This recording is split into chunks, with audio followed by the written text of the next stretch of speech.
Okay जनाब, start करते हैं अल्लाह ताला के नाम से. We are going to discuss about the gender and education attainment. यार before moving to the gender and attainment, आपके जहन में गिलबॉर्न एंड मिर्जा का आर्गुमेंट वो मौजूद होना चाहिए जिसमें उन्होंने कहा था the class is the biggest factor behind attainment, ethnicity is in the middle and the gender is the narrowest factor behind the education attainment. ठीक है कि जेंडर के पीछे बहुत सारे इख्तलाफात भी हो सकते हैं एजुकेशन अटेनमेंट के हवाले से, और बहुत सारे कॉन्फ्लिक्चुअल एलिमेंट्स भी मौजूद हैं इसके अंदर. तो अगर हम जेंडर एंड अटेनमेंट की बात करते हैं तो हमारे पास एक बेसिक सा कॉन्सेप्ट आता है कि females are achieved, males are under achieved. Am I right? Females are achieved and males are under achieved. Actually, there are multiple contexts and explanation of this underachievement and attainment. ठीक है. There were some feminists जो इस बात पे argue करती हैं और बहुत सारे real time arguments भी इस हवाले से generate होते हैं कि female attainment is described with the context of male underachievement. नहीं समझ में आई बात? बड़ी अजीब सी बात कर दी. ठीक है. Females are attaining more or achieving more just because of this that males are underachieved. यानी कि दूसरा बंदा हल्का भाग रहा है, इस वजह से आप जीत रहे हो. हमारा दो लोग रेस लगा रहे थे, लेट सपोज बिलाल साहब और असवद साहब रेस लगा रहे थे. सही है. ये दोनों बिलाल भाई जीत गए. अब बिलाल भाई के जीतने के बाद मैं बिलाल भाई से बोलूँ कि बिलाल भाई आप इसलिए जीतोगे कि असवद स्लो भाग रहा था. बिलाल भाई बोलेंगे ये क्या सा मजाक है यार. ठीक है. इसी वजह से बहुत सारे फेमिनिस्ट जो हैं इस आर्गुमेंट को अपोज करते हैं कि you can not explain the female attainment with the context of male under achievement. ठीक है. पहली चीज. दूसरी चीज क्या होती है, actually there is a concept of gendered socialisation जो हमने पहले डिस्कस किया हुआ है. जेंडर्ड सोशलाइजेशन का मतलब है male and female are socialise into different way. Male are socialise into instrumental way, female are socialise into the expressive way. जब ये डिफरेंशिएशन डेवलप हो जाता है इनके दरमियान, तो होगा क्या? बहुत ही सिंपल सी बात होगी. सही है. इस डिफरेंशिएशन की वजह से मेल्स एंड फीमेल का सब्जेक्ट सिलेक्शन क्राइटेरिया जो होता है वो डिफरेंट होता है. Male subject sets are different and female subject sets are different. जब ये दोनों फीमेल और मेल सब्जेक्ट सेट्स डिफरेंट होते हैं तो फीमेल के कहा जाता है subjects are more easier than the male subjects. Male are studying the subjects like engineering, and the female subjects are more inclined towards nursing, hospitality, social sciences. सही है. तो ये एक जनरल कॉन्टेक्स्ट होता है कि male subjects are difficult, that's why they are under achieved, and female subjects are more easier, that's why they are achieved. ठीक है. तो there are so many explanations to define this particular thing. Like there is a concept के भाई males and females are naturally different. तो feminisation of schooling जो होती है, जो school support the feminine idea of schooling of learning. Feminine idea of learning का मतलब क्या होता है? फीमेल टीचर्स होती हैं, फीमेल वे ऑफ लर्निंग को जैसे डिसिप्लिन लाइफस्टाइल को सपोर्ट किया जाता है. ठीक है. तो इस वजह से क्या होता है, फीमेल को वो एनवायरनमेंट मिलता है जिसकी बेसिस पर वो आगे बढ़ पाती है. समझ में आई बात? तो actually females are out performing boys. There are so many reasons about that and we will discuss all those reason one by one. तो हमने आपको एक अंडरस्टैंडिंग डेवलप कर दी कि फीमेल अटेनमेंट को जो जिस चीज को फेमिनिस्ट बहुत अपोज करते हैं, you can not, according to the feminist, you can not explain the female attainment with the under achievement of boys. सही है. वो दूसरा स्लो भाग रहा है इसलिए तुम जीत नहीं रहे हो. इसके बहुत सारे दूसरे फैक्टर्स हैं. दूसरा एलिमेंट जो फेमिनिस्ट अपोज करते हैं जिस फिनोमेना को, कि females are attaining better, females जो है अच्छा परफॉर्म कर रही है एजुकेशन के अंदर, but at the work place they are not able to get the similar wage rate, and at the work place they are not able to get the similar positions. सही है. अब मैंने आपको इसके पीछे जस्टिफिकेशन क्या बताई थी? Gendered curriculum. भाई अगर सब्जेक्ट चॉइसेस ही आपकी वो होंगी तो डेफिनेट सी बात है आप वो इस लेवल पे अटेन नहीं कर पाओगे. ठीक है. और वो सब्जेक्ट चॉइसेस के पीछे, जेंडर्ड करिकुलम के पीछे किस चीज का हाथ होता है? जेंडर्ड करिकुलम के पीछे हाथ होता है आपके जेंडर्ड सोशलाइजेशन का. यानी कि ड्यू टू सोशलाइजेशन और जेंडर सोशलाइजेशन आप क्या करते हो?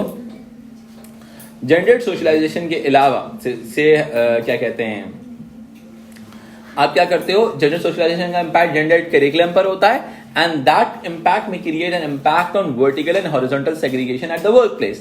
Horizontal segregation means that some departments are dominated by males and some departments are dominated by females. Important departments are mostly dominated by males and less important departments are dominated by females.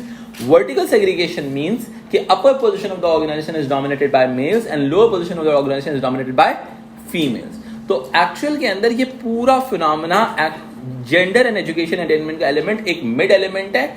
इसका previous element gendered curriculum और gendered socialisation है और इसके after effects क्या हैं? इसके after effects vertical and horizontal segregation में नजर आते हैं. जनाब, जेंडर सोशलाइजेशन जो होती है वो बड़ा वाइटल रोल प्ले करती है एजुकेशन अटेनमेंट के अंदर. Like male is considered as instrumental performing instrumental role, females are considered as performing expressive role. ठीक है, अब जेंडर सोशलाइजेशन से होता क्या है? Direct impact on subject selection होता है. ठीक है, विच में lead towards a gendered curriculum. Like क्रिस्पी ने कहा था कि there are range of different gender identities. ठीक है, लाइक करियर प्रोग्रेशन डेवलप हो रही है. सही है, फीमेल्स जो हैं उनकी अटेनमेंट है और मेल्स जो हैं अंडर अचीव्ड हैं. ठीक है, तो अब होता क्या है कि जब हम बात करते हैं क्रिस्पी के आर्गुमेंट पे, इसको मैं आगे भी डिटेल में एक्सप्लेन करूंगा कि आज की दुनिया के अंदर फीमेल की gender identities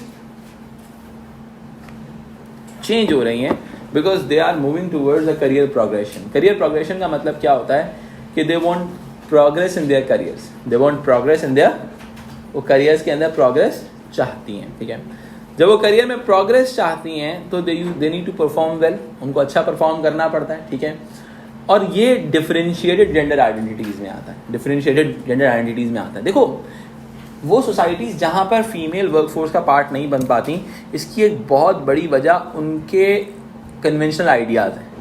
they don't want to see independent women. They don't want to see independent women. वो इंडिपेंडेंट वुमेन नहीं देखना चाहते. They love to see the dependent women, the women dependent on male partner. सही है, अब उसकी वजह से क्या होता है? अपॉर्चुनिटीज़ नहीं होती. सही है, तो अब होता क्या है कि ऑटोमेटिकली जब सोसाइटी में कल्चर ऑफ इंडिपेंडेंसी होगा ही नहीं तो कल्चर ऑफ डिपेंडेंसी डेवलप होगा. भाई जाहिर सी बात है. तो ये चीज़ एक बड़ा वाइटल रोल प्ले करती है फीमेल अटेनमेंट के बावजूद lower position in the society के. अगर मैं इस चीज़ को थोड़ा सा आगे लेके चलता हूँ तो हमारे पास फ्रांसिस एंड स्केल्टन का आर्गुमेंट आ जाते हैं कि फीमेल अटेनमेंट को उन्होंने एक्सप्लेन किया था female attainment with the context of mail achievement. ठीक है, कि मेल अंडर अचीवमेंट की वजह से जो होता है कि female are achieving well, and इसकी जो कोर रीजनिंग आता है natural differences between male and female, feminisation of schooling और जेंडर कंस्ट्रक्शन एंड इंटरप्रिटेशन. इसकी बेसिस के ऊपर आपकी सोसाइटी के अंदर फीमेल अटेनमेंट को डिफाइन किया जाता है. ठीक है, कि फीमेल वे ऑफ लर्निंग को, फीमेल वे ऑफ प्रोग्रेशन को सपोर्ट करता है आपका एजुकेशन सिस्टम, जिसकी वजह से they used to perform better. अच्छा जी, अब इस चीज़ को थोड़ा सा फर्दर आगे डेवलप करते हैं. ठीक है, अब देखें, अब आपके सामने मैंने बुक का एक एक्सट्रैक्ट निकाला हुआ है इसके हवाले से जो मैंने अभी आपको आर्गुमेंट्स बिल्ड किए थे. ठीक है, in terms of how socialization influence the concept of femininity, Crespi argues that there is now a range of gender identities available to teenage girls, whereas previously these roles have been largely restricted for part-time or domestic work. यानी कि आज की दुनिया में ideas about the full-time employment बढ़ रहे हैं. ठीक है, girls have more opportunities to express a range of different feminities, including ones that involve a career. In addition, workplace changes reflect back into the family socialization process. For example, parents change their perception of their children's future, adult roles, and consequently the relative importance they place on male and female education attainment. अब देखो क्या हुआ, जब workplace attractive हो जाएगा, opportunities देगा, तो automatically जो फैमिली की सोशलाइजेशन है वो प्रोसेस भी चेंज हो जाएगा. तो उस करियर प्रोग्रेशन के अंदर आपके पूरे वर्क प्लेस के चेंज होने का इम्पैक्ट मौजूद है. As the workplace is changing, the family gender socialization is changing. Got it? Education choices are further reflected in career choices. In most industrial societies, engineering is male dominated while the nursing and secretarial work is female dominated. These patterns point towards the idea of underlying social and education processes that push males and females into different career paths. वही बात जो मैंने male and instrumental and female expressive role की कही थी, तो वो different career path इसी वजह से ऑप्ट करते हैं. Explanations for increasing levels of female education attainment in contemporary societies relate closely to the concerns about the male underachievement. यानी कि बहुत सारे लोगों ने मेल अंडर अचीवमेंट के थ्रू एक्सप्लेन किया. Francis and Skelton note how explanation of female achievement are frequently discussed in terms of male underachievement, focus around three main ideas. Number one is natural differences, such as differences in brain functions between boys and girls. Explain differences in attainment. यानी कि boys are more into the practical work, females are more into the theoretical work. तो वो theoretical jobs के अंदर ज़्यादा अच्छा, theoretical education में ज़्यादा अच्छा perform करती हैं. The feminization of schooling gives girls a distinct advantage over the boys. The ideas here range from the lack of male role models to the female-friendly teaching practices, curricula, and assessment criteria such as coursework rather than examinations that reflect a form of positive discrimination in favor of girls. यानी कि जो पूरा education system है, the whole feminization of schooling lead towards the phenomena like the whole education system supports the female way of learning. ठीक है, जिसकी वजह से the females perform better than boys.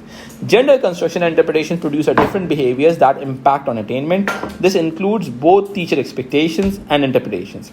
Girls are increasingly seen as likely to achieve more than boys. Girls का assumption ये है कि they achieve more than boys. यानी कि boys से ज़्यादा achieve करती हैं. ठीक है. A further problem for feminists is the idea that there were female education attainment is generally rising. This applies to all girls regardless of class and ethnicity. Jones and Michael, for example, argue that the educational underachievement is defined by teachers in ways that are increasingly identified boys, particularly white and black working class boys, as potential underachievers. Ideas about what counts as underachievement is also vary in terms of gender. For example, female achievement among the working class and minority ethnic girls is often overlooked in a rush to identify and explain male underachievement. यानी कि बहुत simple सी बात है, इन्होंने इस बात से link किया कि आप अगर बॉय हैं और ब्लैक एथनिसिटी से ताल्लुक़ रखते हैं और वर्किंग क्लास से, तो आपके अंडर अचीवमेंट के चांसेस ज़्यादा होंगे, बिकॉज दूसरे फैक्टर्स भी आपको अपोज ही कर रहे हैं. सही है. यानी कि एक थ्योरी थी, अगर आपने ओ लेवल्स में पढ़ी हो, कि most of the theory time क्या होता है कि working class girls achieve lower than the working class, the upper class boys. सही है. यानी कि क्लास का इम्पैक्ट क्या हुआ, जेंडर के ऊपर ज्यादा इम्पैक्ट क्रिएट कर रहा है. ठीक है. अच्छा. Francis argued that changes in the schooling and the society have altered the ways girls construct femininity, and they no longer see it mainly in terms of the home, यानी कि home से बाहर निकल के आइडियाज़ को develop किया जा रहा है. ठीक है. अब ये मैंने पूरा आपको आर्गूमेंट डेवलप किया हुआ है, इसमें आप देखिएगा जो जितने भी आर्गूमेंट्स हैं न्यू राइट के आर्गूमेंट्स हैं. ठीक है. कहते हैं कि भाई the new right education concern is that the male under achievement resulting from social and economic changes that have tipped the educational balance unfairly in girls favour. It is assume that there are natural differences between boys and girls, so changes in the way that education system works can affect boys and girls differently. It has been claimed that the curriculum changes have involved move away from testing more difficult male subjects and from knowledge towards softer feminine subjects, and that this has disadvantaged boys. यानी कि overall सिस mechanism जो है, जो economic factors हैं तमाम, जैसे economic factors में क्या चीज़ आती है मैं आपको बताता हूँ. The concept of crisis of masculinity. Crisis of masculinity का मतलब क्या होता है, दुनिया में होता क्या था पहले कि जब सेकेंडरी सेक्टर था तो males are achieved because they used to work in the secondary sector, they used to work in the secondary sector. ठीक है. यानी कि जिसको इंडस्ट्रीज वगैरह कहते हैं. एंड द फीमेल जब से राइज ऑफ सर्विस सेक्टर हुआ तो सेकेंडरी सेक्टर नीचे आ गया, सर्विस सेक्टर ऊपर चला गया. तो अब क्या हुआ, सर्विस सेक्टर में इंप्लॉयमेंट किसको मिलने लगी, फीमेल्स को मिलने लगी. ठीक है. जब फीमेल्स को इंप्लॉयमेंट मिलने लगी तो क्या हुआ, क्राइसिस ऑफ मैस्कुलिनिटी क्रिएट. समझ में आई बात. जिसकी वजह से क्या हुआ, जब वर्क, मैंने कहा ना कि वर्क प्लेस पर अगर आपको एडवांटेजेस पोजीशन नजर आती है तो आप एजुकेशन में भी पढ़ते हो और फैमिली भी सपोर्ट करती है. समझ रहे हो. लेकिन इस कंडीशन के अंदर क्या होता है, ये समझ में आई बात, यानी कि फैमिली दोनों एलिमेंट्स आपको सपोर्ट कर रहे होंगे. ठीक है. लेकिन अगर आपको दोनों एलिमेंट्स अगर आप साथ नहीं दे रहे आपके, तो फिर ऑटोमेटिकली प्रॉब्लम हो सकती है. समझ में आई बात. ठीक है. अच्छा. अब यानी कि जब वर्क प्लेस सपोर्ट नहीं करेगा तो ऑटोमेटिकली आप एजुकेशन, फैमिली भी और वर्क एजुकेशन का सपोर्ट करना इतना बेनिफिशियल होता नहीं है. ठीक है. अब मैं इस हवाले से जेंडर सबकल्चर में नेक्स्ट वीडियो में कवर अप करूंगा. ये एक सैम्पल आंसर है, चाहें तो इसको अपने पास कॉपी कर लें. ठीक है. यानी कि 2 reasons why females are out performing males in many education systems. इसमें कुछ सिविल वगैरह के आर्गुमेंट्स भी हैं. ठीक है. इनको भी आप यूज़ कर सकते हैं. ठीक है.